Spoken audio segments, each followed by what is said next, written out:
Eh bien, bonjour à toutes et tous. On va laisser les dernières personnes à s'installer.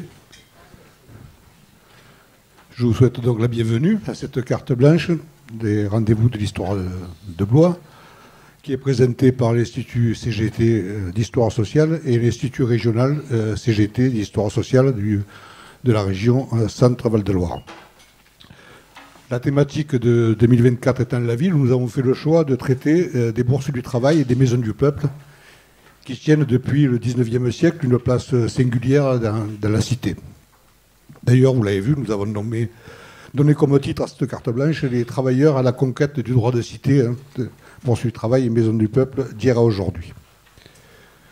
Et il est vrai que disposer d'un local fut certes une condition d'existence des syndicats, mais aussi l'occasion de s'affirmer dans l'espace public. Et puis, au-delà des bâtiments, ce sont des lieux de solidarité interprofessionnelle. Et les bourses du travail et les maisons du peuple concourent depuis leur origine à améliorer le sort de la classe ouvrière, à préparer son émancipation. Donc des lieux de réunion, de sièges de bibliothèques, de coopératives, de services de formation, de placement, de mutualité, de conseils juridiques, etc. À l'heure où certaines municipalités tentent de remettre en cause les accords historiques qui les lient aux organisations syndicales sur l'attribution de locaux, avec quelquefois même des menaces d'expulsion, dans un but un peu politique quand même, de précis, d'invisibiliser le syndicalisme, il nous a semblé important de revenir sur l'histoire, qui est quelquefois pas très bien connue, de cette conquête syndicale de gagner un droit de cité. Donc pour faire ce chemin de près de 140 ans d'existence, nous avons la chance d'avoir disposé d'une tribune d'exception que je vais vous présenter, même si ce sont toutes et toutes des personnalités relativement connues quand même. Voilà. Alors, je vais commencer par, à votre gauche et à ma droite, Sophie Binet, secrétaire générale de la CGT, qui nous fait le plaisir de participer à ce temps d'échange dans un agenda qui est, on le devine, très chargé. Sophie Binet, on en reparlera, m'a publié un livre pour le 80e anniversaire de l'adoption du programme du Conseil national de la résistance, Les Jours heureux. Elle a fait précéder d'une longue préface qu'elle a intitulée « Il est minuit moins le quart ». Danielle Tartakovsky, historienne, professeure émérite d'histoire contemporaine à l'Université de Paris 8, elle en fut la présidente de 2012 à 2016. Daniel est membre du conseil scientifique de notre institut, et puis le mouvement social et syndical est au cœur de ses travaux et de ses multiples écrits. Et Daniel, dans la thématique d'aujourd'hui, vient de publier récemment ce livre, Les syndicats à leur mur, Bourse du travail, Maison du peuple, Maison des syndicats. Michel Pigenet, à ma gauche, historien aussi, professeur émérite à Paris 1, Panthéon-Sorbonne. Michel est le modérateur du conseil scientifique de notre institut, il y tient une place majeure. Et il est l'auteur de nombreux ouvrages également traitant du mouvement social et du mouvement ouvrier. Et il vient de sortir un livre très intéressant sur une histoire fort méconnue, les États généraux de la Renaissance française de 1945, une expérience démocratique oubliée. Et puis David Hamelin. David Hamelin est professeur, historien, chargé de cours à l'Université de Poitiers. Il appartient par ailleurs à différents comités de rédaction, de cahiers, de revues traitant de l'histoire sociale. Et il a d'ailleurs coordonné un dossier dans les cahiers d'histoire de la revue d'histoire critique sur le retour, qui est intitulé « Le retour sur les bourses du travail ». Voilà. Donc nous allons aborder dans cette discussion l'histoire des bourses du travail et des maisons du peuple dans un ordre chronologique. Je vais donner la parole pour 10 minutes à chacun des intervenants. Je vais commencer par David Hamelin, qui va nous parler des origines du bourse du travail, c'est-à-dire qui va partir de la naissance des bourses du travail pour nous amener progressivement jusqu'à la Première Guerre mondiale. Au-delà des bâtiments, les bourses étaient des lieux où s'est forgée une conception particulière du syndicalisme, quand même, qui a compté dans l'histoire de la CGT et puis du syndicalisme en général. Voilà. Donc à toi, David, pour 10 minutes. Merci, bonjour à toutes et tous et toutes, pardon. Je suis assez content de pouvoir échanger avec vous, public nombreux, à ce sujet. D'autant plus content de pouvoir intervenir du côté de l'IHS-CGT, puisque je regardais dans le programme et on en discutait un instant. C'est vrai que la place des ouvriers, qui est quand même non négligeable dans la ville, en fait, on peut constater que, hélas, dans la programmation des rendez-vous de bois de cette année en particulier, est très limitée. Hein. J'ai compté 5 interventions, enfin 5 événements où on évoquait de près ou de loin cet univers-là. Donc je remercie comme l'IHS d'avoir généré cette rencontre. Alors dans les quelques minutes qui vont me permettre de présenter à grands pas cette histoire mouvementée des bourses du travail, un peu des maisons du peuple, donc de leur origine, même si l'origine est un peu complexe, à 1914. Le phénomène bourse du travail s'enracine bien entendu dans les multiples méandres du mouvement ouvrier. Cela étant, on est obligé de regarder un petit peu en arrière et au milieu du 19e siècle, puisque le concept même de bourse du travail, même s'il est assez dur comment dirais-je, on a même quelquefois dans certains discours ces notions de bourse du travail au tout début du 19e siècle, mais ce n'est pas conceptualisé. Par contre, on retrouve 2 théoriciens des bourses du travail avant même que les syndicalistes et les milieux ouvriers s'emparent de ce concept-là. On va retrouver la notion de bourse du travail chez un économiste libéral au milieu du 19e siècle qui s'appelle Gustave de Molinari, qui lui a une vision très différente de ce qu'on va évoquer par la suite, qui lui voit, il y a des bourses d'échange de la valeur, des bourses de marchandises, mais pourquoi pas une bourse des travailleurs, dans une logique où il y aura une offre et de la demande du prêt de main-d'œuvre, et ça s'harmoniserait un peu naturellement grâce au marché en tant que tel. Un peu plus proche du concept des bourses du travail qui va être promu à partir des années 1880, c'est celle d'Adolphe Lelier qui, même chose, au milieu du 19e siècle, va présenter un projet à la préfecture de Paris visant, et là on commence à rentrer un petit peu dans ce sujet de lien entre mouvement ouvrier, droit de cité et locaux, qui va vouloir mettre en place des systèmes un peu comme le promouvait Louis Blanc, d'ateliers nationaux, mais adossés à des lieux. Mais ces projets, comme ceux de Gustave de Molinari, autant que ceux d'Adolphe Lelier, ne trouveront pas véritablement d'écho, ni auprès des pouvoirs publics, ni auprès du patronat, ni auprès des organisations ouvrières et syndicales. Il faut attendre schématiquement la loi qui légalise le syndicalisme en France, la loi de 1884, qui permet justement au mouvement ouvrier de pouvoir, après l'écrasement de la commune, un certain nombre de phénomènes que je ne peux expliquer dans détail ici dans les années 1870, pouvoir avoir lui droit de cité en tant que tel, c'est-à-dire une existence légale, mais dépourvu en définitive de moyens en tant que tel. Et c'est à Paris, en 1887, que la première bourse du travail va pouvoir être initiée.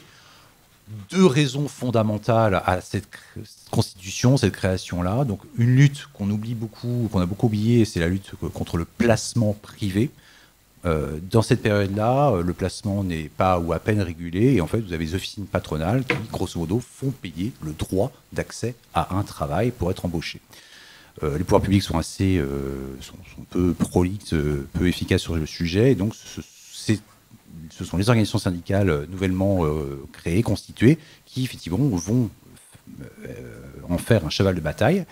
Et corollairement parlant, cela va être cette bataille contre le placement privé va permettre à ce que la bourse du travail puisse se constituer. La mairie de Paris mettra à disposition des locaux, et on pourra, cette première bourse du travail permettra également d'adresser, d'une certaine manière, de faire en sorte que ces organisations syndicales aient une adresse, un lieu pour se réunir. Une précision, évidemment. Pourquoi, alors que le mouvement ouvrier en France existe même depuis de nombreuses décennies, pourquoi ça n'arrive que maintenant? Évidemment, il y a une peur magistrale, et on peut difficilement la comprendre aujourd'hui, du rassemblement ouvrier. Il y a une peur parmi la bourgeoisie, parmi les élites, que pouvoir faciliter le rassemblement des ouvriers, c'est forcément générer une instabilité, voire une contestation du régime, y compris républicain.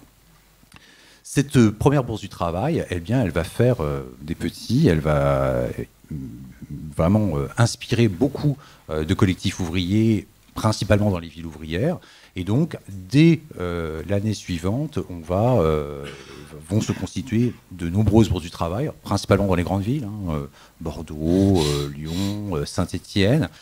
On en parlera peut-être, effectivement, ce seront parfois des petits locaux, vraiment, y compris parfois adossés ou au sein même de la municipalité, de la mairie, de la ville.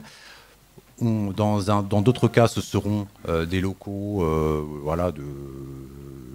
d'anciennes maisons, d'anciennes propriétés municipales. Et puis, dans d'autres cas, alors plutôt à partir des années 1890 et 1900, la construction de locaux, pour ne pas dire des palais du travail. D'ailleurs, ça fera le lien aussi avec la création des maisons du peuple, puisque certaines municipalités, souvent socialistes, vont se faire élire avec la promesse qu'il y aura une bourse du travail et ou une maison du peuple construite si ces municipalités sont élues. Ces bourses du travail, elles vont se constituer en fédération à partir de 1892 et secrétaire de la Fédération des bourses du travail qu'on connaît à peu près, j'imagine beaucoup, tous ou presque, au moins deux noms, qui s'appellera Fernand Peloutier, qui décédera assez jeune en 1901, qui en sera à la fois un théoricien, propagandiste et le secrétaire jusqu'à son décès. Mais ces bourses du travail, effectivement, ce n'est pas simplement qu'un mouvement dynamique de locaux accessibles aux organisations syndicales. À l'époque, je précise aussi, il n'y avait qu'une confédération, la Confédération Générale du Travail, qui se constitue en 1895. Donc, généralement, au sein du bourse du travail, nous n'avons qu'une organisation syndicale. Ça ne ressemble pas aux bourses du travail telles qu'on les connaît aujourd'hui, qui sont le fruit d'une division, pour ne pas dire une diversification du mouvement syndical. Et au sein de ces bourses, outre le fait, je répète, qu'elles soient placées la plupart du temps au sein des centres-villes de ces municipalités-là, elles vont offrir nombre de services qu'on va retrouver. Tous ces services-là ne disparaissent pas après 1914, mais elles vont essayer de se constituer à une époque, enfin créer des services à une époque où finalement, les services, les œuvres sociales à destination des ouvriers sont rares et où les pouvoirs publics sont assez carencés. Donc, on va avoir des services, quand les bourses du travail le peuvent financièrement, de mutualité. On va retrouver le service de placement ouvrier. J'ai évoqué, c'était la raison d'être de la création de la bourse du travail de Paris. Vont être mis en place des services qui font, par exemple, penser à ce qu'on connaît aujourd'hui de France Travail ou anciennement Pôle emploi, le viaticum, qui est un pécule de voyage, qui est une forme d'assurance pour les chômeurs en tant que tel, qui est créé par les postes de travail, qui est un système que la fédération elle-même coordonne pour faire en sorte que les ouvriers qui vont de chantier en chantier, de ville en ville, puissent bénéficier de ce pécule de voyage. On va également avoir un certain nombre de dispensaires médicaux, de services juridiques, des choses aussi qu'on retrouve encore aujourd'hui, moins les dispensaires médicaux. Mais pourquoi dispensaires médicaux ? Puisque là aussi, la médecine du travail, pour ainsi dire, n'existe pas à proprement dit à cette époque-là. Donc évidemment, il s'agit de constituer des contre-expertises pour se marquer la différence avec les médecins conseils des assurances des entrepreneurs. Donc des services juridiques pour accompagner les ouvriers qui peuvent se défendre leurs droits auprès des conseils de prud'homme. On va avoir un certain nombre d'autres œuvres éducatives, puisque c'est un élément important dans l'histoire des bourses de travail, c'est-à-dire les œuvres éducatives, des cours, des conférences, des cours professionnels. Là aussi, il y a une époque où l'apprentissage, même s'il est à peu près en crise depuis 200 ans, c'est un vieil anthème concernant ce sujet-là, mais les syndicalistes vont mettre en place des écoles d'apprentissage en nombre, aussi pour avoir une éducation différente de celle qui va être promue par soit quelques écoles financées par l'État ou surtout les écoles patronales. Il s'agit d'éviter d'avoir une éducation de qualité pour faire des bons ouvriers, mais aussi d'essayer de faire passer autre chose qu'une dimension disciplinaire, autoritaire. Voilà, 2 minutes. Également, c'est court. Dimension autoritaire. Ça, quand je serai à 30 secondes, oui, on va me le dire. Mais et des activités qui peuvent aussi s'adresser aux plus jeunes, notamment dans les régions de l'Ouest. On va retrouver au sein des bourses du travail des sections de pupilles qui vont essayer de gérer en tout cas l'extrascolaire, c'est-à-dire des genres de colonies de vacances ou des centres de loisirs. Ça se développera peu, puisque c'est à destination des enfants des syndicalistes, ça se développera peu, puisque du coup il y a des débats très très forts au sein même de la CGT, de peur justement de l'endoctrinement. L'idée, dans les sections de pupilles, on fait quoi? Est-ce qu'on apprend à des jeunes à se libérer, ou est-ce qu'on veut en faire des mini-militants en devenir, en leur faisant chanter l'international à partir de 5-6 ans? Voilà, donc c'est des choses qui peuvent se poser. Voilà. Non, mais alors, ces bourses du travail, vu qu'il ne me reste que 2 minutes, elles vont bien entendu s'essaimer. On en compte, alors ça dépend des quantifications. Si on raisonne avec ce qu'en disent les congrès des bourses du travail, la section des bourses du travail qui apparaît à partir de 1902, on aura près de 160 bourses du travail en 1913 fonctionnelles, donc c'est quand même beaucoup. Il n'y a que 8 départements qui ne disposent pas de bourse du travail, mais c'est engagé, et pour vraiment conclure là au pas de charge, c'est engagé une démarche qui, d'une certaine manière, va affaiblir durablement à la fois ce concept de bourse du travail et puis leur aura, en tout cas à l'échelle de la localité. C'est le processus de départementalisation des activités. Donc, dès le congrès de 1906 de la CGT, la question se pose du fait que ces bourses du travail, qui sont certes adossées à une localité, à un bassin d'emploi, en fait ne s'adressent pas à l'ensemble des travailleurs du département, ou en tout cas du territoire. Et on pense, je le dis vite, qu'effectivement, grâce à une départementalisation des activités, donc à la création des unions départementales de syndicats, qui existent encore aujourd'hui, le travail syndical sera plus on va dire performant, plus adapté. Cette départementalisation, d'ailleurs, qui a été voulue, compris par les principaux artisans des bourses du travail. C'est pas, il y a des débats, mais un personnage comme Georges Yvetot, qui est secrétaire de la section des bourses du travail jusqu'en 1914, syndicaliste révolutionnaire, militant anarchiste, sera au cœur de cette volonté d'union départementale. Mais en fait, la guerre faisant, les événements internationaux faisant, finalement, ces bourses du travail resteront fonctionnels, mais peu à peu perdront de leurs activités qui en faisaient des activités en fait auto-organisées, et aussi sous l'effet aussi de la prise en charge et la prise en compte par les pouvoirs publics des besoins des ouvriers, notamment l'enseignement professionnel trouvera des réformes très intéressantes dans l'entre-deux-guerres. Et juste 30 secondes sur la Maison du Peuple, effectivement, parce que ça va être aussi, ça sera discuté tout au long du débat. C'est vrai que souvent, dans le cadre français, on confond Maison du Peuple et Bourse du Travail, ce qui n'est pas tout à fait faux dans la France de l'avant 1914.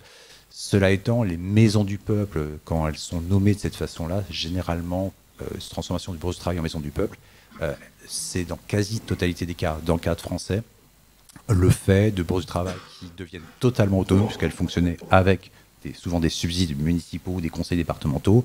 Et quand, évidemment, il y a des conflits, comme on peut le voir aujourd'hui entre les municipalités et les organisations syndicales sur ces sujets-là, eh bien, les bourses du travail essayent de créer une institution, souvent une maison du peuple, qui sera totalement autonome financièrement et techniquement des pouvoirs publics. Après, pendant l'entre-deux-guerres, il y a des maisons du peuple qui sont construites dans des villes, etc. On est sur une autre dynamique, avec un même intitulé. Voilà. Excusez-moi. Merci David.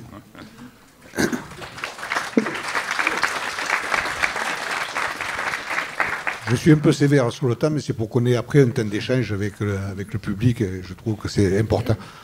Avec Michel Pigenet, nous allons rester dans une période identique, mais prise sous un angle différent. Michel me disait hier soir, je vais être un peu le régional de l'étape, puisqu'il a décidé d'intervenir en plaçant la focale sur le site géographique qu'il a bien creusé dans ses travaux de recherche.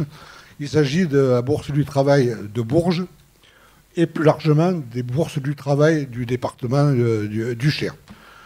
Voilà, donc en fonction des territoires, on va le voir, hein, il y a de la domination de certaines professions, des forces politiques au sein des municipalités, etc., des particularités secrètes. Donc Michel va nous traiter de cette particularité dans cette région française proche d'ici. À toi Michel pour 10 minutes. Bien, merci. Donc je reviens un peu sur les lieux de mon crime antérieur pour traiter des bourses du travail telles qu'elles fonctionnent dans le Cher. Alors pourquoi ? Parce que c'est quand même un département un peu particulier, puisque en 1914, on y compte 6 bourses du travail. 3 dans des villes moyennes, Bourges, Vierzon, Saint-Amand, et d'autres qui sont dans des villages, dans des bourgs. La Guerche, 3000 habitants, Dain-sur-Oron, à peine 3000 habitants. C'est-à-dire qu'on n'est plus tout à fait dans le thème des rendez-vous de l'histoire. On est sorti des villes, mais on est toujours dans des bourses du travail. Et cette histoire des bourses du travail, c'est une belle histoire. C'est une belle histoire parce que c'est l'histoire de la construction par des militants qui n'avaient rien, de quelque chose qui leur donne une consistance, une réalité sociale et politique. Et les cas des bourses du travail du Cher répondent parfaitement à ça. Alors, ce n'est pas les seules bourses de la région, ce ne sont même pas les premières. La première, elle est à Tours. Elle est créée en 1891 et celle de Bourges n'arrivera, si je puis dire, qu'en 1897, 6 ans plus tard. Donc, les Berruyers ne sont pas à l'avant-garde. Et c'est très étonnant d'ailleurs de voir comment la Bourse du travail de Bourges se construit. Elle est au croisement, au carrefour de plusieurs initiatives. Il y a d'abord, dans ce département où il y a une implantation socialiste forte, vaillantiste, on a dit de Vaillant qu'il était le grand-père de la CGT, mais je ne développerai pas là. Donc un socialisme qui est très attaché au développement du syndicalisme et à son autonomie, ce qui n'est pas le cas de tous les groupes socialistes. Et donc il y a à Bourges un cercle ouvrier qui essaie d'organiser les travailleurs. Il y a des syndicats, quelques syndicats, qui en 1894 créent une fédération départementale. Mais dans les conditions de l'époque, comme cette fédération est créée à Vierzon, ville ouvrière, les syndicats de Bourges ne la fréquentent pas trop. Et quand le siège de cette fédération passera à Bourges, c'est les syndicats de Vierzon qui bouderont un peu. Bon, ça aussi, c'est ce localisme, il faut l'avoir en tête. Alors, la Bourse du travail de Bourges, il y a cette peut-être impulsion socialiste. Et puis, il y a quelque chose qui précipite les choses. La verrerie ouvrière d'Albi. Alors, Albi, c'est loin de Bourges. Mais, à Albi, les verriers ont décidé d'avoir la verrerie aux verriers. Et ils ont constitué une coopérative. Et tout le monde ouvrier de France est appelé à soutenir ces coopérateurs. Et voilà qu'arrive à Bourges une notice en disant « Camarades, aidez, commandez des bouteilles », parce que c'est des bouteilles qu'ils fabriquent. Et les syndicalistes de Bourges se disent réunissons-nous pour voir ce qu'on va pouvoir faire pour les copains d'Albi. Et puis le troisième facteur, c'est que se tient en 1896 à Tours, justement, le 2e congrès de la CGT. Jusqu'à présent, ils recevaient des notes pour des congrès nationaux. Bon, ils les mettaient à la poubelle, ils n'en tenaient pas compte. Mais là, c'est à Tours. Donc, tiens, si on y allait. Donc, réunissons-nous et on délègue à Tours sans doute l'homme qui va survoler toute la période bien au-delà, parce que c'est Pierre Hervier, qui est un militant d'une entreprise qui fabrique des toiles cirées et qui va être vraiment l'homme charnière du mouvement syndical dans le Cher, puisqu'il sera secrétaire de la Bourse du Travail, secrétaire de l'UD à partir de 1912, secrétaire de l'Union départementale unitaire, quasiment tous les syndicats passent à la CGTU en 1922, et secrétaire ensuite de l'Union régionale de la CGTU, et il cessera ses fonctions à la fin des années 20. Bon. Et il traverse toute la période. Et donc, on y envoie Hervier. Et Hervier, il écoute la CGT, il découvre la CGT, mais tout le monde la découvre à l'époque, hein. Elle n'a qu'un an d'âge. Elle reste encore à configurer. Et puis, surtout, il visite la Bourse du Travail de Tours. Et donc, au retour, à Bourges, il réunit les syndicats à nouveau, il rend compte du congrès de la CGT, il dit, mais on devrait faire quelque chose de semblable. Bref, parce que je regarde Gilbert et je sais qu'il a un compteur dans la tête. En 1897, la Bourse du Travail est créée à Bourges. Et bientôt, ça va essaimer. L'année suivante, c'est à Vierzon. En 1902, c'est dans une petite ville porcelainière entre Vierzon et Bourges, à Mehun-sur-Yèvre. En 1903, 1904, c'est à Saint-Amand. En 1906, c'est à La Guerche. En 1909, c'est à Dun-sur-Oron. Les 6 y sont. Si vous regardez aujourd'hui le nombre des UL dans le Cher, vous n'arriverez pas aux 6. Bon, je referme la parenthèse. En 1914, c'est 6 bourses du travail, syndic, 7000 adhérents, sur tout le département. Alors, il y a la grosse, Bourges, qui en syndic à peu près la moitié. Il y a Vierzon, qui en syndic un bon tiers, et après, bien. Alors, que font ces bourses? Alors, précisément, ces bourses, c'est ça qu'il y a de passionnant quand on se penche sur elles. Elles correspondent un peu à la double besogne de la CGT. C'est-à-dire, à la fois être un syndicalisme qui prépare l'émancipation à venir, ça c'est l'œuvre éducative, ça c'est l'œuvre d'organisation, et puis, en même temps, un syndicalisme de réalisation. C'est-à-dire que c'est aujourd'hui qu'il faut être avec les travailleurs, c'est aujourd'hui qu'il faut leur proposer des services, qu'il faut leur proposer ce que les pouvoirs publics ne créent pas, ce que le commerce local ne permet pas. Et donc, on a quoi? On a des locaux. Je ne vais pas m'y attarder, je pense que ça va être développé tout à l'heure, mais c'est essentiel. Trouver un lieu pour se réunir loin des oreilles indiscrètes ou plus ou moins... voilà, j'ai compris. Donc, des locaux. Ce qu'ils vont faire dans le Cher, à Bourges, puis à Vierzon et même à La Guerche, c'est devenir propriétaires de leurs locaux. C'est-à-dire ne plus être dépendants des fluctuations municipales. Et à Bourges, à Vierzon et à La Guerche, ils réussiront à le faire. Ensuite, c'est le placement. Alors, n'imaginez pas, parce qu'aujourd'hui, évidemment, ça paraît bizarre que des syndicats organisent le placement. Bon, David a expliqué pourquoi je n'y reviens pas, mais c'est une vraie activité à Bourges, par jour ouvrable, en moyenne. Hein, en 1901, c'est une dizaine de personnes qui sont placées par la Bourse du Travail. Bon, c'est pas négligeable, hein, quand même. Et puis, il y a coopérative. Faire échapper au marché et créer des ventes qui n'incluent pas le profit. La Bourse du Travail de Bourges crée une coopérative.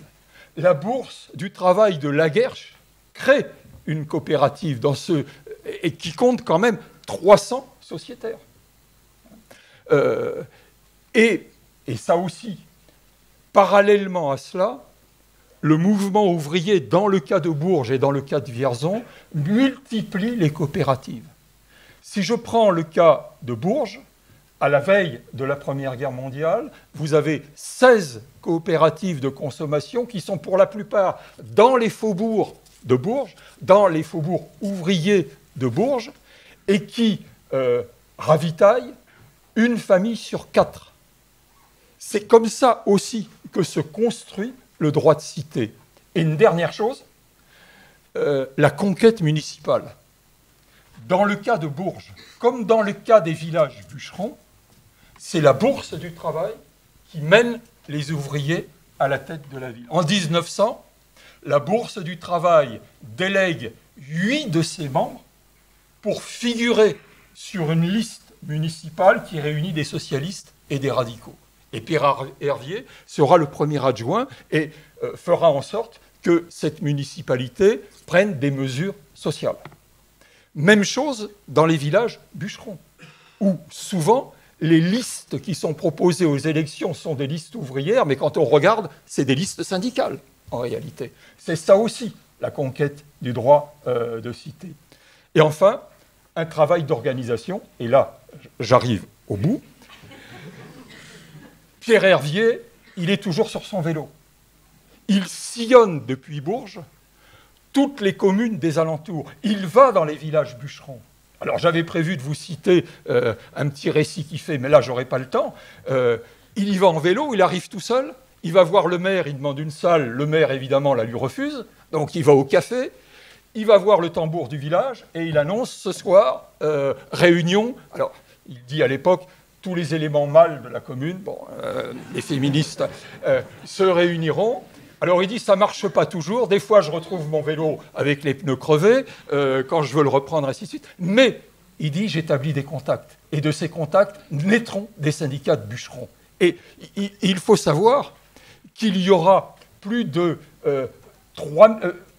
1600 bûcherons qui seront syndiqués dans le Cher et qu'il se constituera une fédération nationale des bûcherons dont le siège sera à la Guerche. Bon. Mais ils vont aussi dans les zones ouvrières. On est dans un département où il y a des usines rurales. Ils vont, alors ça vous dira peut-être pas grand-chose, ils vont à Saint-Florent, ils vont à Rosières, qui est quand même un coin où il y a 2000 métallos. Ils arrivent avec la bourse de Vierzon, la bourse de Mehun et la bourse de Bourges, en vélo, toujours. Et là, ils font une réunion. Ça ne marche pas la première fois. Ils reviennent. Et finalement, ils finissent en 1905 par créer un syndicat qui réunit 500 métallos et qui va déclencher une grève victorieuse. C'est comme ça qu'ils s'organisent, c'est comme ça qu'ils font les choses. Et puis enfin, ils n'oublient pas qu'ils sont nés de la CGT. Et en 1902, la Bourse du travail de Bourges propose que le prochain congrès de la CGT soit organisé à Bourges. Il se tient en 1904 et ils seront très fiers. Ils l'organisent sans subvention d'État ou subvention municipale. Je referme la parenthèse. Merci.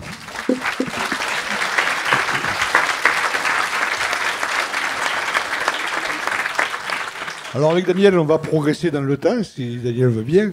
Et nous allons partir de l'entre-deux-guerres, et puis on va venir jusqu'à une période contemporaine. On va nous parler des bourses du travail et des maisons du peuple, à la fois des bâtiments, des points de vue architectural, et puis à la fois une évolution de ces lieux dans la conception syndicale, etc. Mais enfin, je te laisse la parole, Daniel, 10 minutes. Les autres, ils ont eu un quart d'heure. Hein.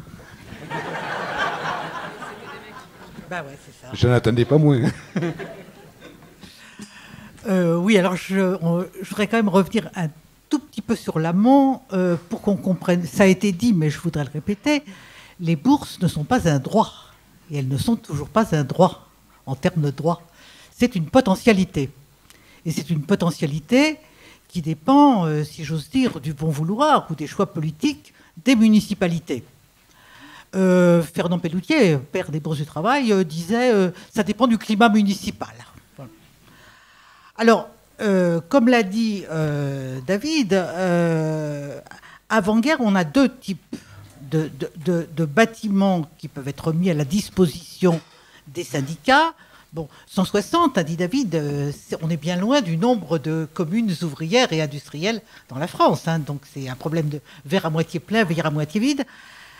Soit c'est ce que j'appelle des réemplois de bâtiments, et ça va être un frais en longue durée, soit c'est des constructions. Alors les réemplois, c'est intéressant parce que on le sait que si on est concerné dans la ville où on est, c'est souvent d'anciens bâtiments religieux, c'est souvent d'anciens couvents bien nationaux, hein, pendant la Révolution, acquis par les municipalités, qui ont eu des tas d'usages, et que les municipalités mettent à disposition des bourses. C'est des fois des vieux palais du XVIe siècle à Châtellerault ou du XVIIe siècle à Nice.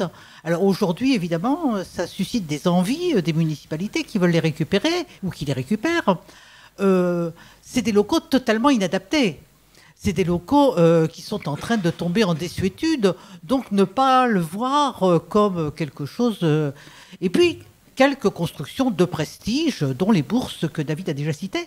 Et on retrouve ce phénomène après-guerre. Alors, après-guerre, 14, hein, enfin 19 autrement dit, il y a un développement de construction. Pourquoi ? Parce qu'il y a un double intérêt des municipalités. Je vais surtout me placer du côté des municipalités dans ce court exposé.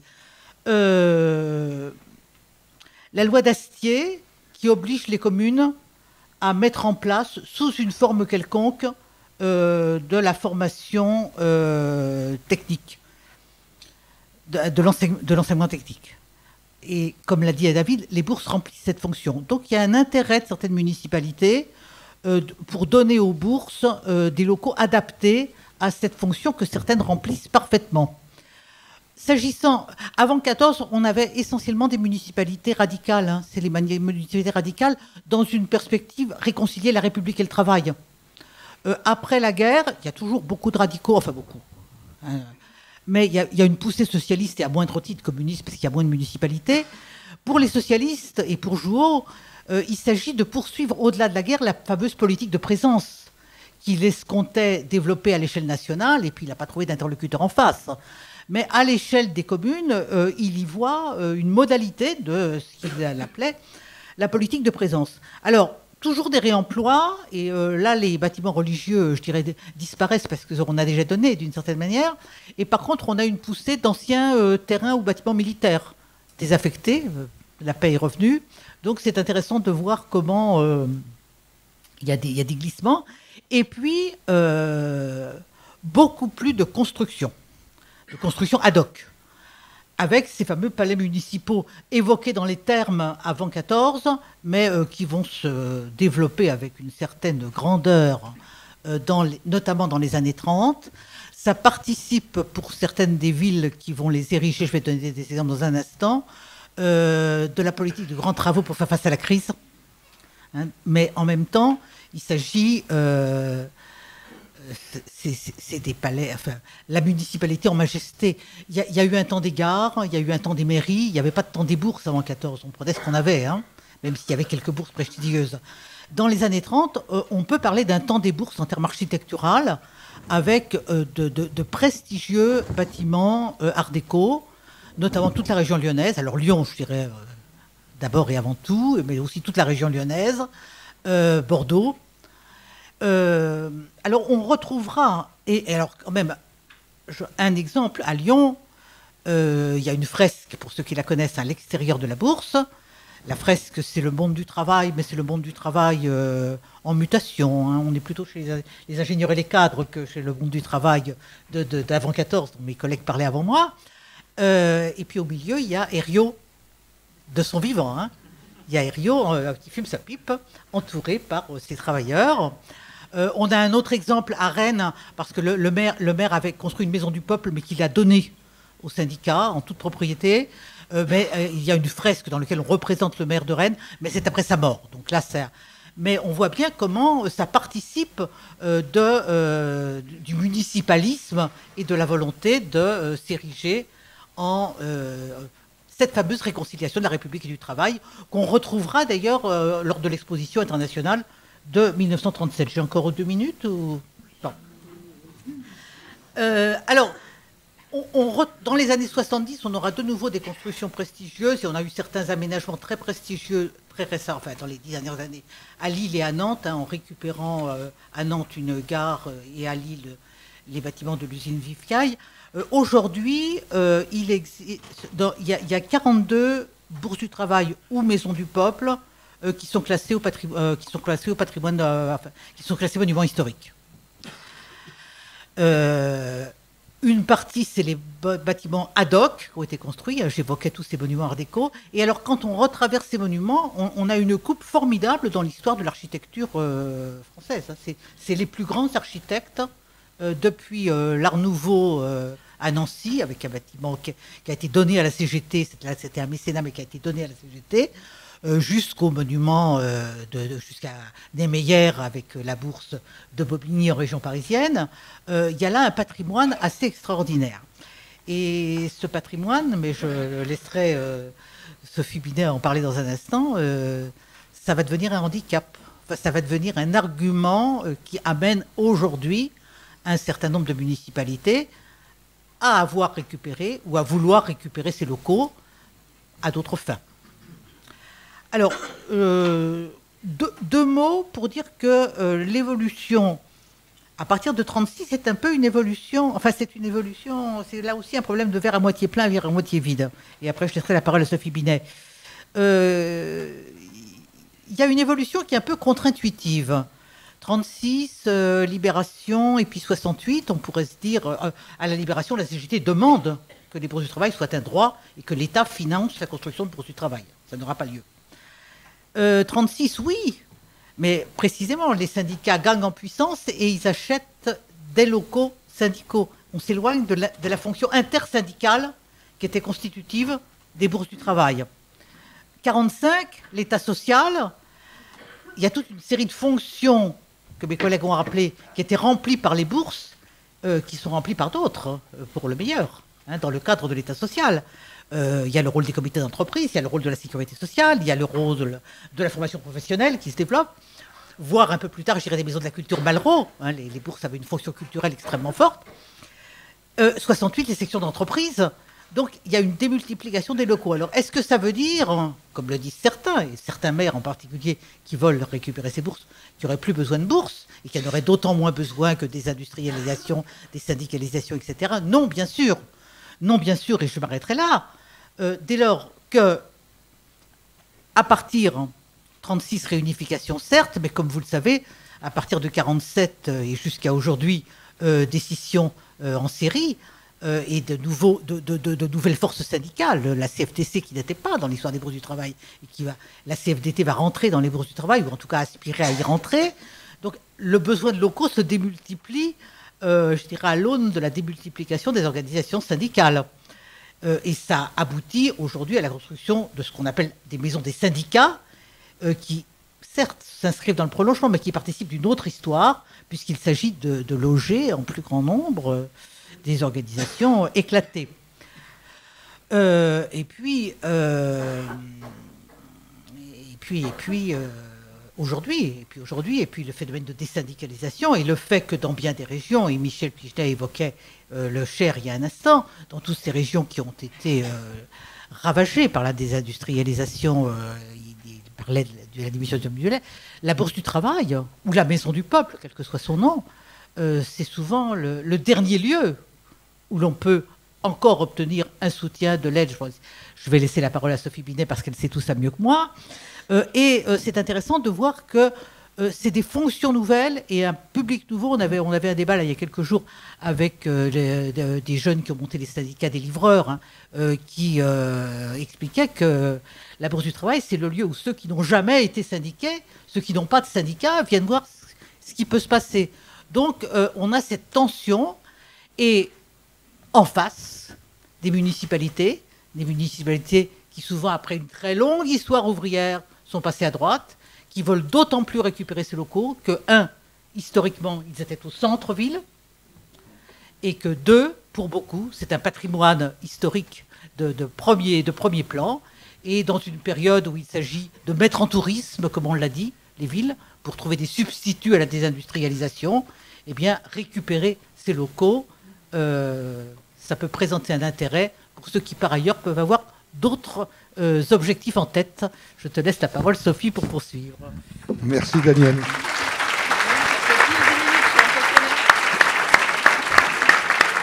Eh bien, Daniel a effectivement fait la transition avec la secrétaire générale de la CGT, Sophie Binet. Nous allons venir plus dans le présent, mais où on se rend compte que quand même les bourses du travail restent des enjeux de lutte aujourd'hui, des combats qui sont quelquefois difficiles, mais quelquefois victorieux.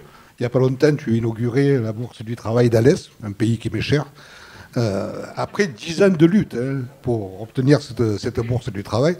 Et tu disais, j'ai relevé un de tes propos, il y a une rupture entre le monde politique et le monde du travail, parce que l'on a des élus qui se sont distanciés, qui sont loin de nos réalités et qui ne se préoccupent plus du monde du travail. Alors à toi, Sophie, pour nous expliquer le regard que tu as aujourd'hui sur les bourses du travail, le regard qu'a la CGT à travers tes paroles. Ok, bonjour à toutes et tous. D'abord, merci pour cette initiative parce que c'est un enjeu aussi politique et de rapport de force, l'histoire. On sait que l'histoire ouvrière, ça a été dit en ouverture, elle est invisibilisée. Vous connaissez les mots de Howard Zinn, je les répète à chaque fois parce que je trouve que c'est très éclairant. Ne laissons pas les chasseurs écrire l'histoire des lapins. Bien, quand on prend les choses comme ça, on comprend mieux pourquoi l'histoire ouvrière, elle est si invisibilisée en France. Et alors l'histoire des femmes dans le mouvement social, encore plus, parce qu'il y a une double invisibilité. Donc c'est important de faire vivre cette histoire. Et puis la deuxième chose qui fait que c'est important pour la CGT les rendez-vous de l'histoire, c'est qu'on est dans un moment très particulier avec cette extrême droite qui est aux portes du pouvoir et qui, pour s'installer politiquement, prospère sur une volonté de transformer l'histoire en propagande, avec des réécritures de l'histoire particulièrement choquantes, notamment sur la Deuxième Guerre mondiale, la Résistance, où ils sont venus, par exemple, on a réussi à faire rentrer nos camarades Missak et Méluné Manouchian au Panthéon. Marine Le Pen était présente et a déclaré que c'était là où elle devait être. Voilà, c'est ce genre de récupération politique qui sont inquiétantes et qui permettent une inversion des valeurs et des principes. Et c'est pour ça que pour nous, c'est très important de s'approprier notre histoire. On est la seule organisation syndicale à avoir une IHS. On est très fiers, un institut d'histoire sociale. Qui fonctionne avec un croisement entre militants et militantes et des historiens. Et je le dis parce que ça veut dire aussi pour nous accepter un regard critique sur notre histoire et justement accepter que notre histoire, ça n'est pas un outil de propagande. Elle doit être regardée de façon objective et critique par des historiens. Pour revenir sur la question du jour, je pense que le point à retenir et que montre toute l'histoire des bourses du travail, c'est que les bourses du travail, c'est pas seulement des locaux et c'est même d'abord pas des locaux. C'est la matrice du syndicalisme puisque les bourses du travail existaient avant la CGT. C'est leur fédération qui a contribué à donner naissance à la CGT il y a presque 130 ans. On va fêter nos 130 ans l'année prochaine. Et que les bourses du travail, en fait, quand on regarde chaque bourse du travail, c'est génial parce que chaque bourse du travail, c'est une monographie des luttes du terrain, dans l'histoire des luttes qu'elle a abritées, dans son architecture, etc. Donc c'est un patrimoine qu'il faut absolument sauvegarder.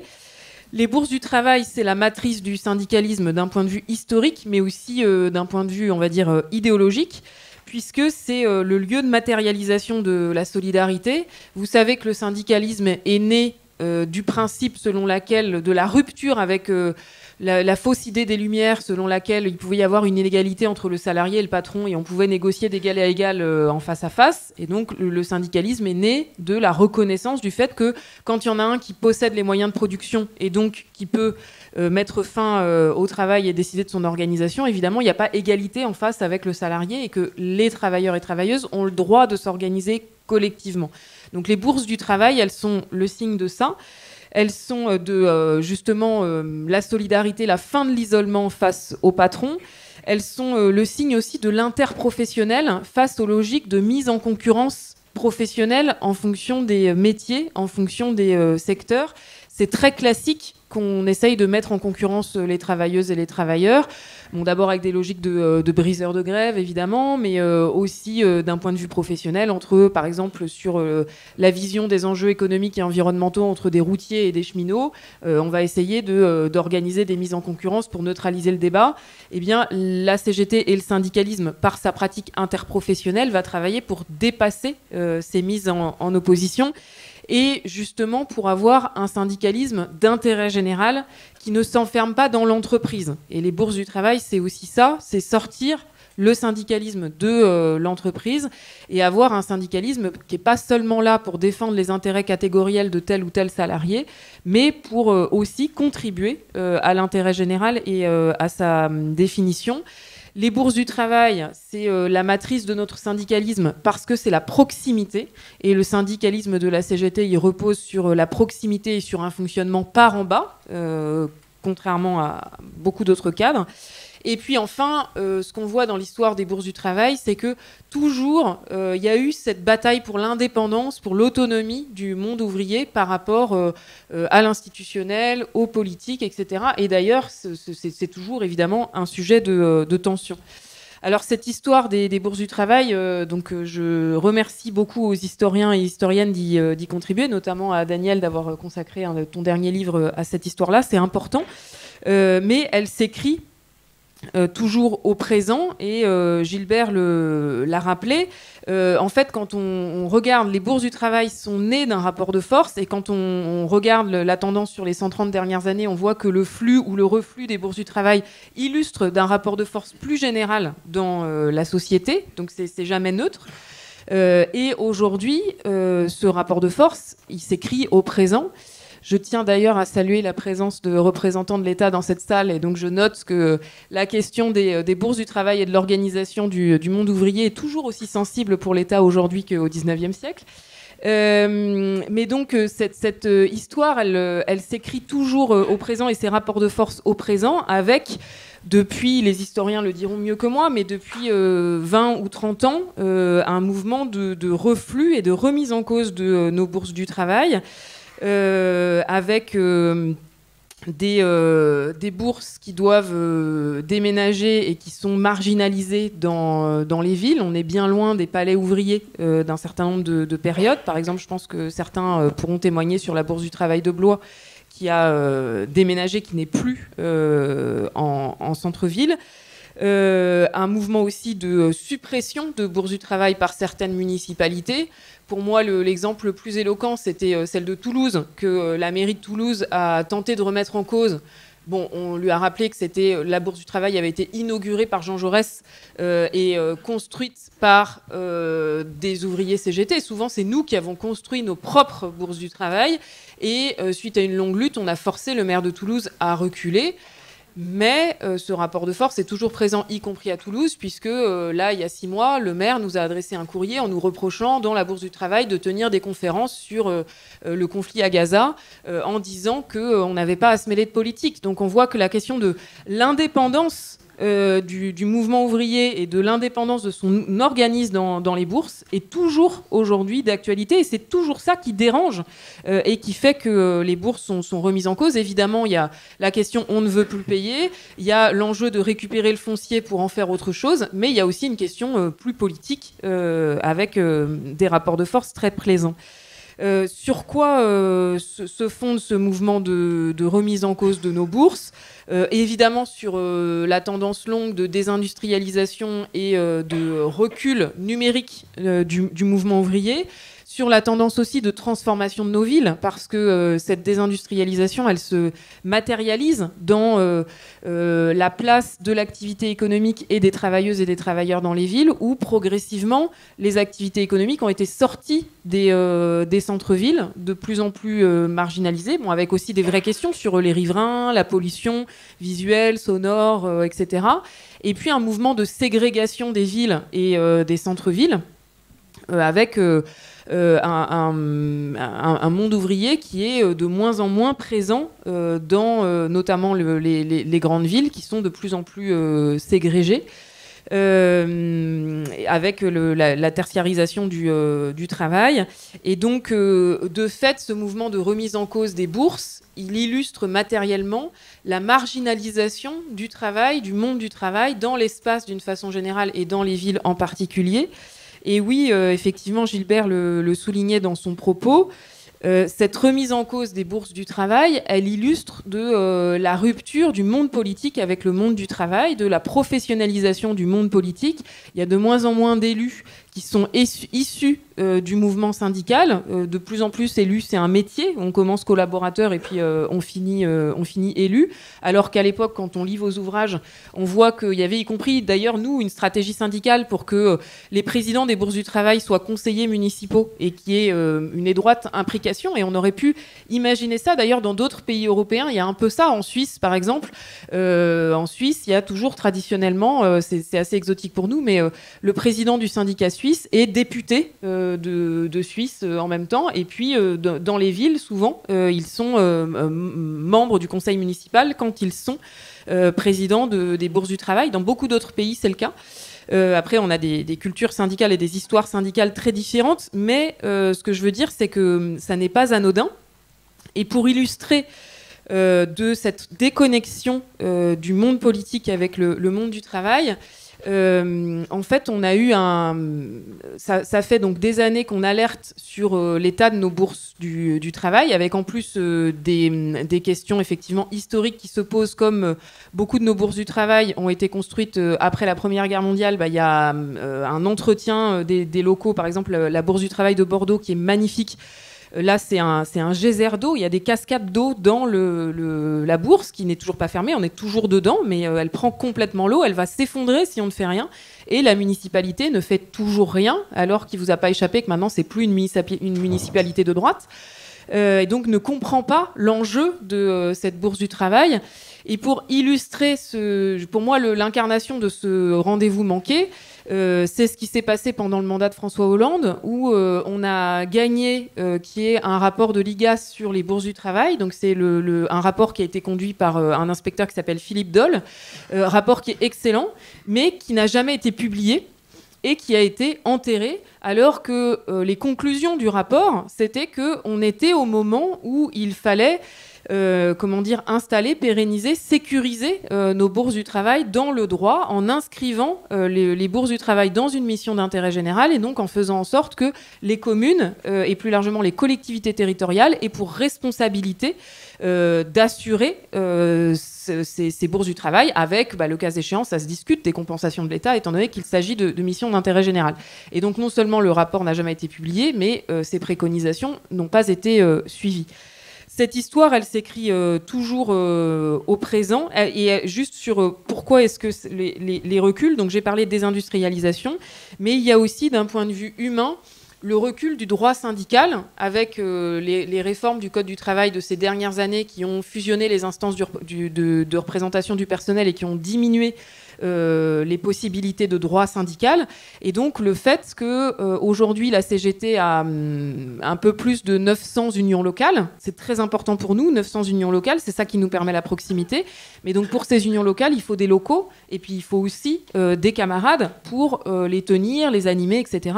Et aujourd'hui, nous n'avons ni cadrage sur ces locaux dans le Code du travail, et ni droit syndical interprofessionnel pour permettre d'avoir du temps pour des militantes et militants pour des missions interprofessionnelles. Le seul temps syndical que nous avons, c'est du temps syndical lié à la présence dans l'entreprise et à la représentativité dans l'entreprise. Pour finir, moi, je suis très contente du thème aujourd'hui, parce que je crois qu'aujourd'hui, plus que jamais, il y a besoin d'un nouvel élan pour nos bourses du travail. On voit que l'histoire est faite de flux et de reflux, mais là, tout concourt à dire qu'il y a besoin de ce nouvel élan.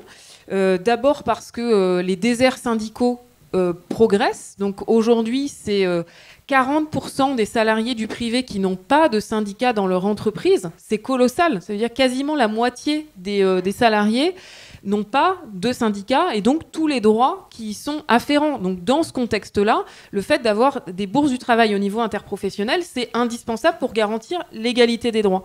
Ensuite, on est dans un contexte où, du fait des politiques néolibérales, on a une fragmentation du travail, une fragmentation des entreprises, les deux de façon concomitante.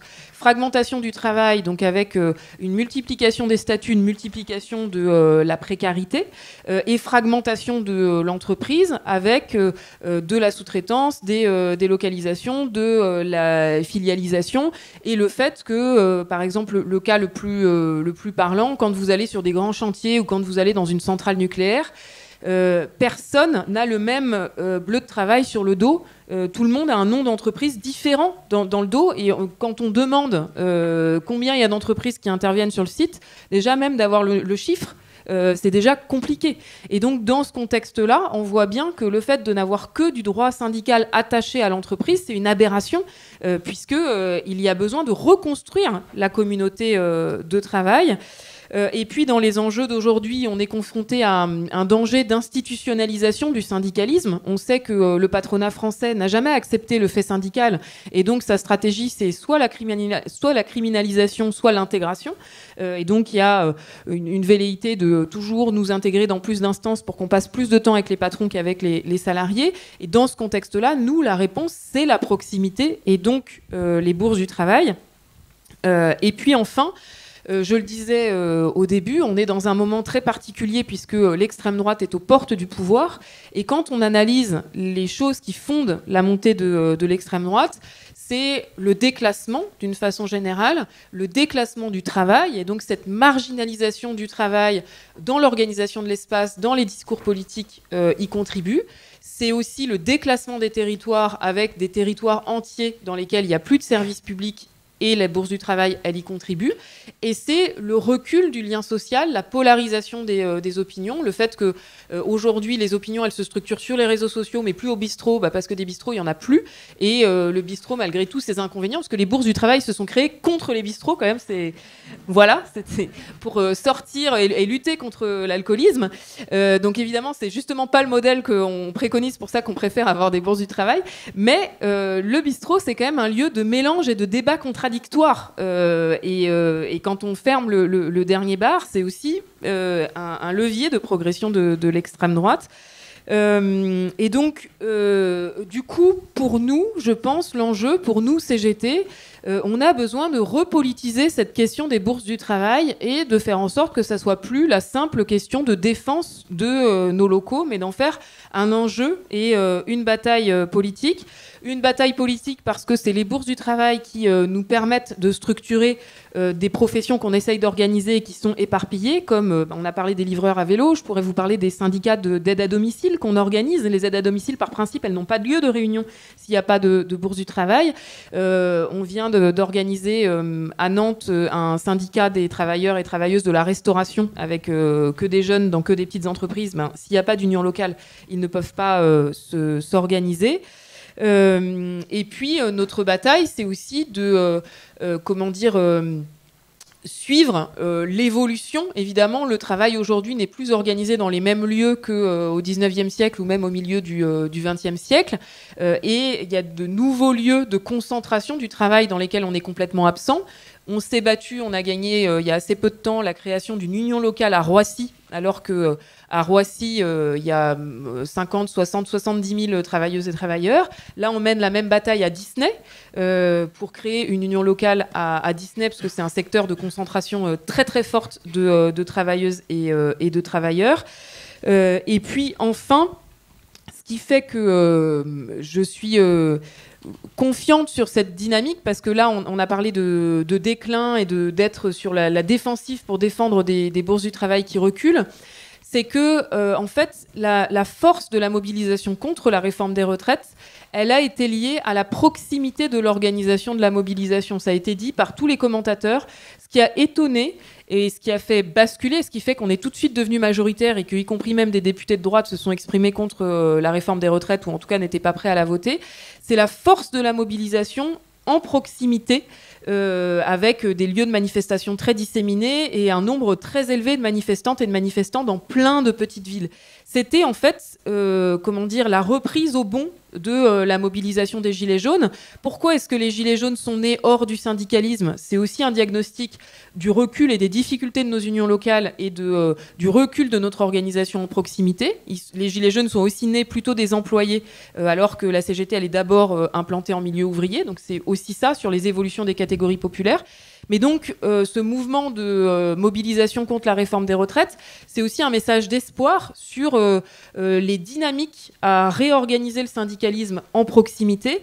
Et de fait, pour nous, la mobilisation contre la réforme des retraites a redynamisé de très nombreuses unions locales grâce à ces mobilisations qui ont été organisées en proximité, au fait qu'elles ont réussi à recruter, à syndiquer, etc., etc. Donc maintenant, l'enjeu, c'est de gagner enfin le fait de donner une existence légale à nos bourses du travail pour garantir leur pérennité et montrer qu'il n'y aura pas de syndicalisme au XXIe siècle au vu des nouveaux enjeux de fragmentation du travail, sans permettre une organisation en proximité interprofessionnelle des organisations syndicales. Je vous remercie. Merci.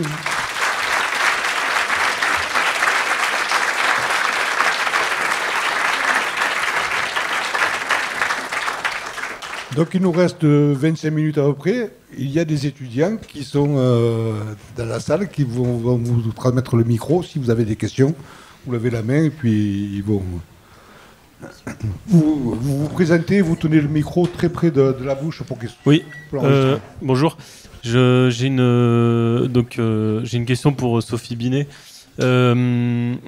En fait, vous parlez de le risque d'institutionnalisation du syndicalisme d'une part, et de l'autre, vous revendiquez un droit à la prise en charge par l'État de ces bourses du travail. Du coup, moi j'y trouve une contradiction. J'aimerais savoir ce que vous en pensez.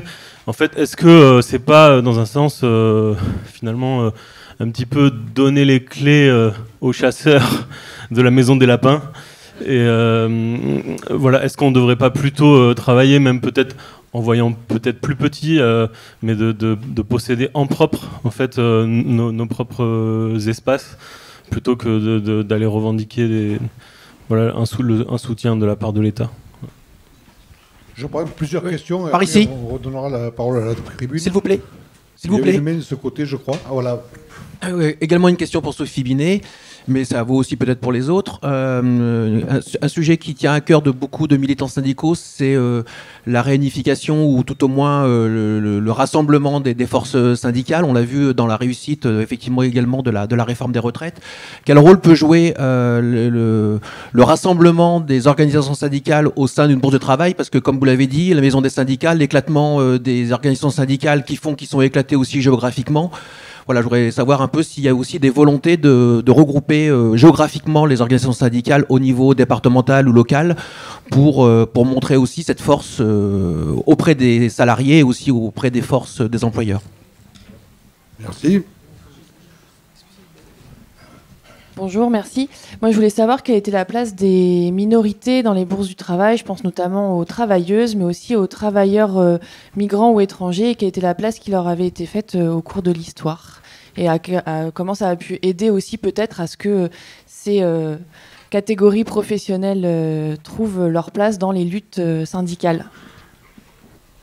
Là-haut.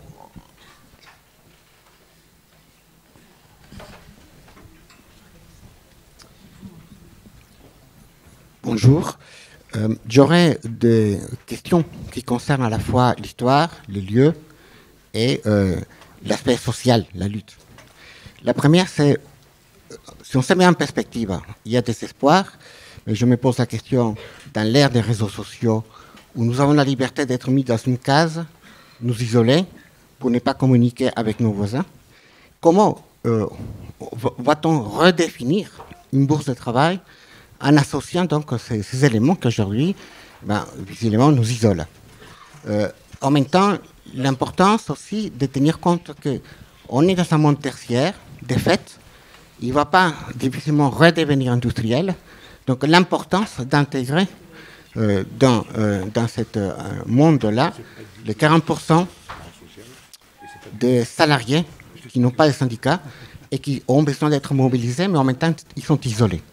Et puis après, la question de, je dirais, de ces bâtiments, ces lieux, qui sont reconnus, mais en même temps sont délaissés dans la reconnaissance d'une contradiction à laquelle on assiste souvent quand on manque des moyens, quand l'État diminue les dotations, les aides, et que les collectivités se retrouvent dans un boom de sollicitations qui sont énormes.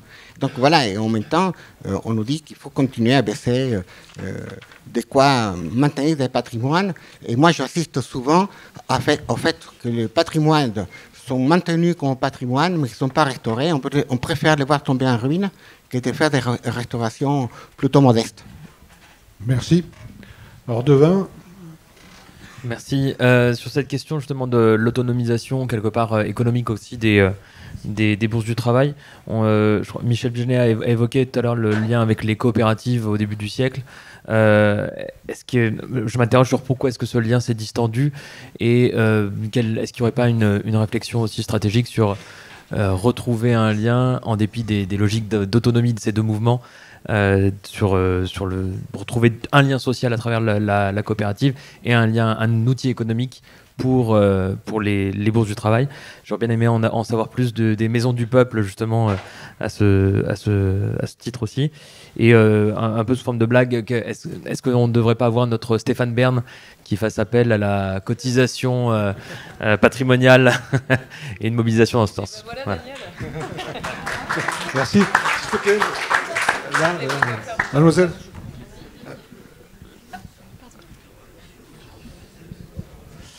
Oui, bonjour. Bon, comme Sophie m'a fait un petit appel tout à l'heure sur la Bourse du travail de Blois, je vais en parler brièvement. Mais avant, je voulais évoquer quand même la problématique de la Bourse du travail de Châteauroux, dans l'Indre, puisque notre camarade Josiane Delaune, secrétaire de l'UDCGT, n'a pas pu venir pour des questions de santé.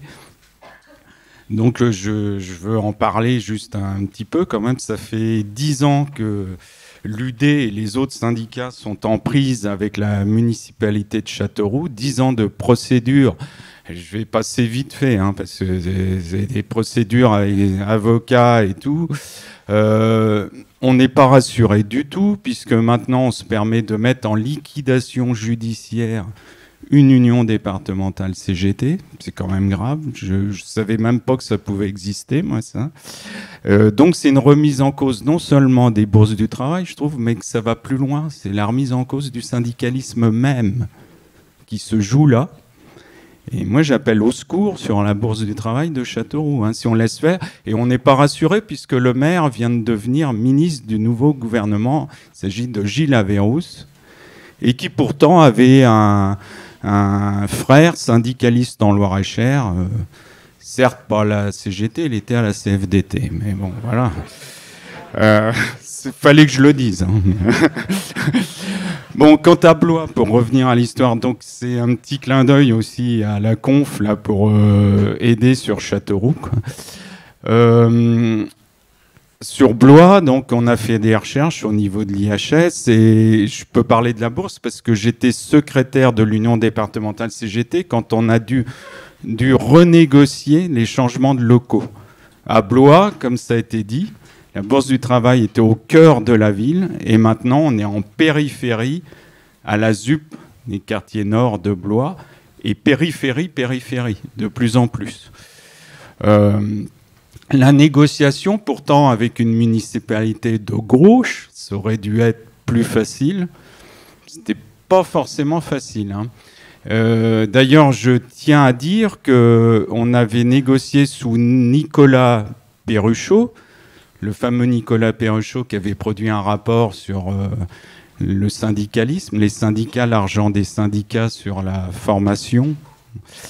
Donc c'était pas une aide et on avait obtenu une reconstruction sur les précédents locaux. Tout a été remis en cause au changement de municipalité. C'est ça aussi, les bourses du travail, beaucoup, ça tient au conseil municipal. Donc ce qui avait été gagné avec Nicolas Perruchot, élu de droite, on l'a reperdu, ça a été remis à zéro pour repartir une nouvelle négociation avec Gricourt. la municipalité Héricourt. Je tiens quand même à le dire. Et c'est les grèves, les mouvements sur les retraites de 2010 qui nous a permis d'obtenir les mêmes conditions de relogement. Parce qu'aujourd'hui, on ne remet pas directement en cause. C'est beaucoup plus mesquin. C'est avec l'argent qu'on nous remet en cause.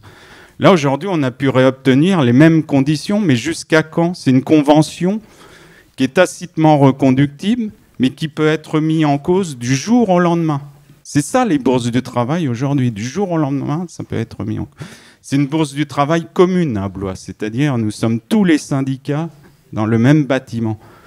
Et je tiens à le dire quand même, pour avoir œuvré beaucoup là-dessus, c'est grâce à la CGT. Hein. Les autres ne nous ont pas beaucoup aidés. Hein. C'est la CGT qui a tout fait. Hein.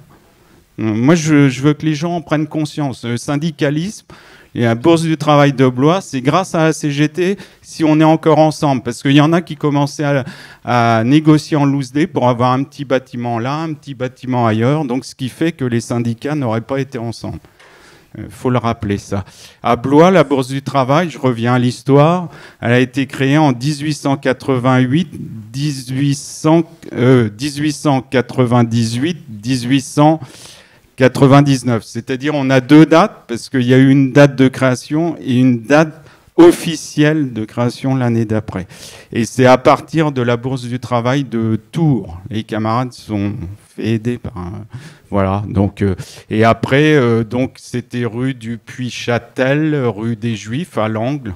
Après on a été rue Anne de Bretagne pour les Blaisois, là je dis ça, et ensuite une tour à la ZUP et maintenant en périphérie, et ça s'appelle Maison des syndicats. Et un paradoxe, c'est on a Maison des syndicats et dans la rue en face on a encore l'appellation Bourse du travail pour nos salles de réunion.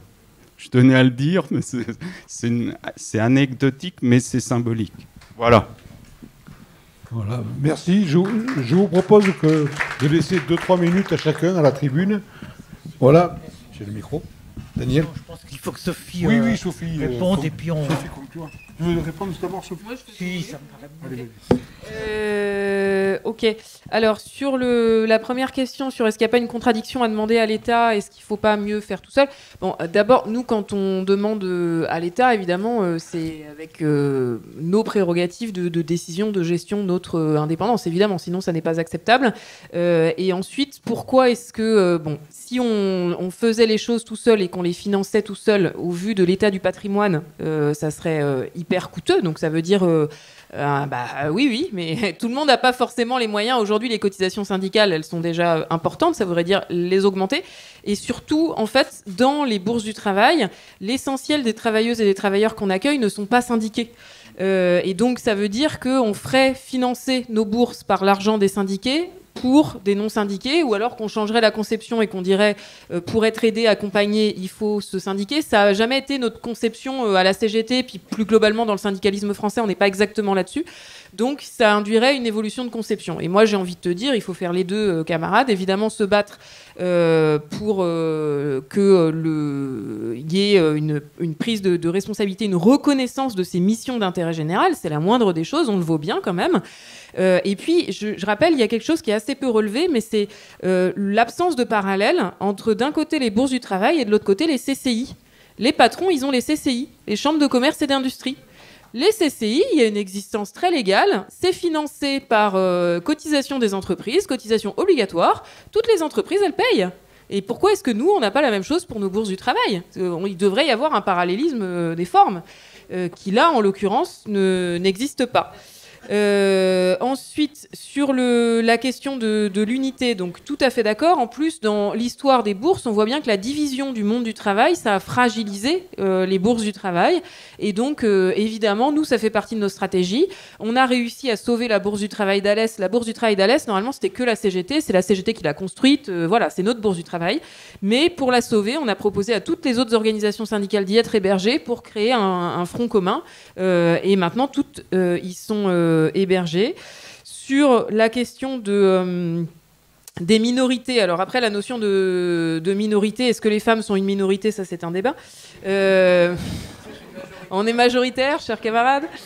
Mais donc, oui, de toute manière, les bourses du travail, elles sont centrales pour inverser les rapports de force. Et donc, c'est aussi la question aussi des rapports de force d'exploitation qu'il faut intégrer, et donc des rapports de classe.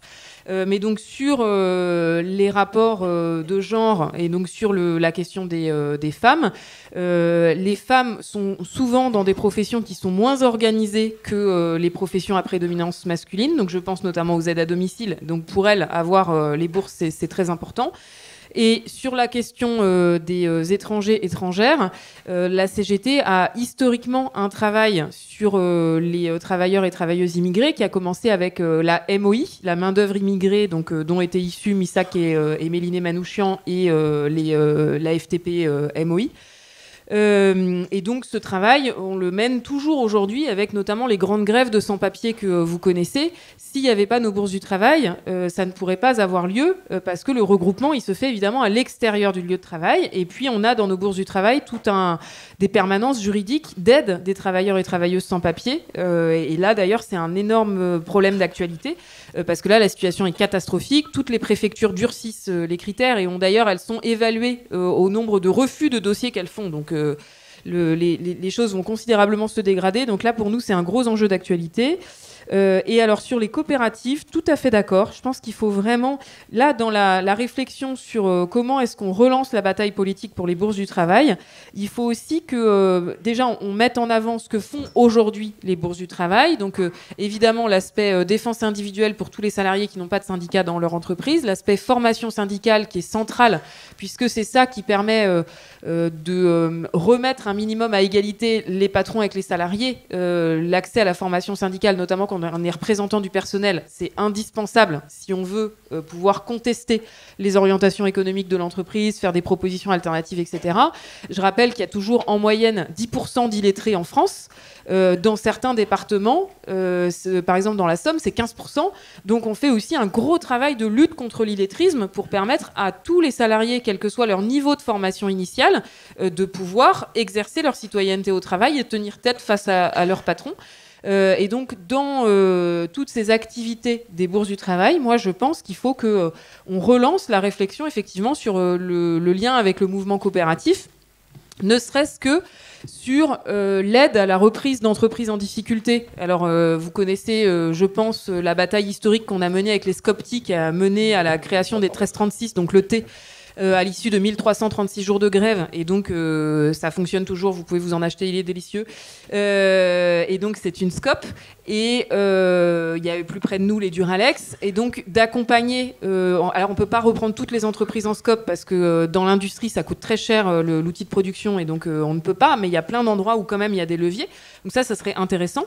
Et puis, en termes de solidarité, on a eu l'année dernière la mobilisation des paysans. On pourrait tout à fait imaginer dans nos bourses de travail un lieu de solidarité directe entre les paysans et le monde du travail, puisque d'un côté on a des paysans qui peuvent plus vivre de leur travail et de l'autre côté des salariés qui ne peuvent plus se nourrir de façon saine parce que les prix explosent. Tout ça à cause de ce qu'il y a au milieu, à savoir la grande distribution et l'agro-industrie.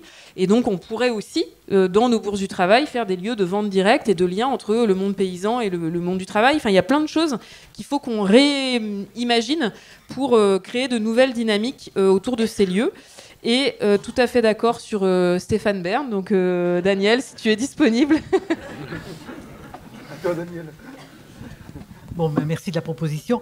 Oui, non, peut-être un mot sur les coopératives, parce que y a le rapport entre coopératives, bourses du travail, maison du peuple a été très complexe. Avant 14, on a notamment dans la France du Nord des coopératives qui créent leur maison du peuple. Ces coopératives sont des coopératives socialistes, et là on est dans la logique de la culture. Tu parlais des différences de culture syndicale et politique. On a dans la social-démocratie allemande, et ça gagne évidemment la Belgique, la tradition d'une unité du trépied, hein, coopérative, syndicat, parti, qui participent d'un ensemble. Et à Lille, par exemple, on a une coopérative magnifique qui crée une maison du peuple magnifique, qui a été en partie détruite pour des raisons évoquées, bien qu'elle soit tout à fait magnifique. C'est très spécifique, ça, à la France du Nord. Dans le Jura, on a des coopératives avec une vieille tradition, hein, des fruitières jurassiennes. Ces coopératives créent leur maison du peuple. Et là, il n'est plus là, le monsieur qui a posé la question sur les financements. On est évidemment dans des financements ouvriers qui ne font pas appel ni à la municipalité ni à l'État. Les coopérateurs devenant d'ailleurs en général conseillers municipaux, voire maires, s'agissant du Jura. À partir quand les syndicats qui se méfient des mouches, hein, comme on les appelle, les indicateurs de police qui suivent les réunions syndicales dans les bourses du travail, parce qu'elles sont financées par les municipalités, donc il y a des crises très nombreuses, notamment dans les grandes grèves d'avant 14, la volonté de se créer un chez-soi. Et le terme de chez-soi, c'est pas chez nous, c'est chez-soi. Il y a des maisons qui s'appellent chez nous, effectivement. En les finançant, mais les financer, c'est aussi dur en 14 ou en 20 que ça ne le serait aujourd'hui. Les syndicats des syndicats vont créer des coopératives qui sont des coopératives syndicales. Ces coopératives syndicales construisant ensuite leur maison du peuple. Et comme tu le rappelais, Sophie, quand il y a construction des maisons du... Bon, quand c'est des bourses du travail, c'est construit par des architectes municipaux sur concours municipal. Enfin, là, on est dans une logique tout à fait institutionnelle. Quand c'est les maisons du peuple, notamment avec l'argent des syndicats, alors on fait des fêtes, on fait des souscriptions. Enfin, c'est dur. Hein. Il y a des tas de projets qui échouent faute d'y parvenir. Avec effectivement des solidarités interdépartements dans un certain cas. C'est les travailleurs qui les construisent, c'est-à-dire que c'est les ouvriers du bâtiment qui, le dimanche, viennent construire, notamment en Bretagne, la maison du peuple. C'est les menuisiers, et quelquefois, c'est des coopératives ouvrières des ouvriers du bâtiment ou de la menuiserie qui viennent travailler bénévolement pour construire ces maisons du peuple. Et puis, après, ça participe de la crise générale du mouvement coopératif en France et de ses mutations. Et on sait que les rapports entre le mouvement syndical et le mouvement coopérateur ne sont pas en France ce qu'ils ont pu être dans d'autres pays. Et donc, les rapports se distendent. Merci. Michel, un petit mot sur... Oui, alors, ce que vient de dire Daniel Tartakovsky, je pourrais l'appliquer à Bourges, à Vierzon, à la Guerche, donc je n'y reviendrai pas. Mais je vais revenir peut-être sur une question plus fondamentale. C'est-à-dire qu'il s'agisse de la coopération, qu'il s'agisse de la mutualité aussi, qu'il s'agisse du syndicalisme, il y a au départ une matrice commune. Une bonne partie de la mutualité est née du mouvement ouvrier. Alors, ça s'est séparé, y compris par l'intervention de l'État qui a fait en sorte que la mutualité subsiste alors qu'il interdisait le syndicalisme.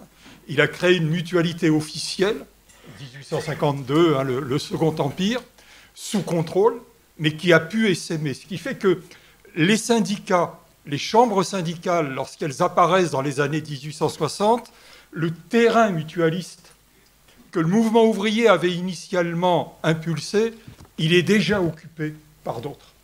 Et le syndicaliste ne réussira jamais à le reprendre. Or, c'est très important parce que quand on regarde les statuts des premiers syndicats, ils ont véritablement une ambition qui est celle de constituer un parti du travail.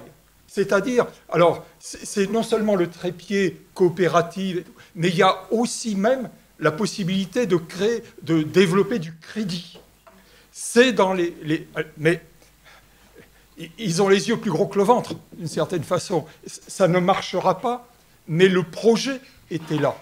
Et ça, c'est extrêmement important. C'est-à-dire qu'il y a cette volonté de s'affirmer, de s'émanciper par l'auto-organisation et de ne rien laisser à l'écart du mouvement ouvrier.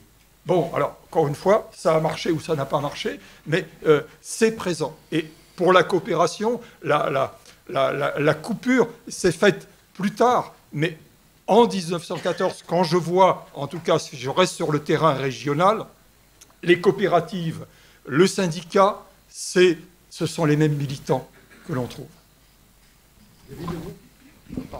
Vraiment, deux petits mots, parce que l'essentiel de ce que je voulais dire a été dit.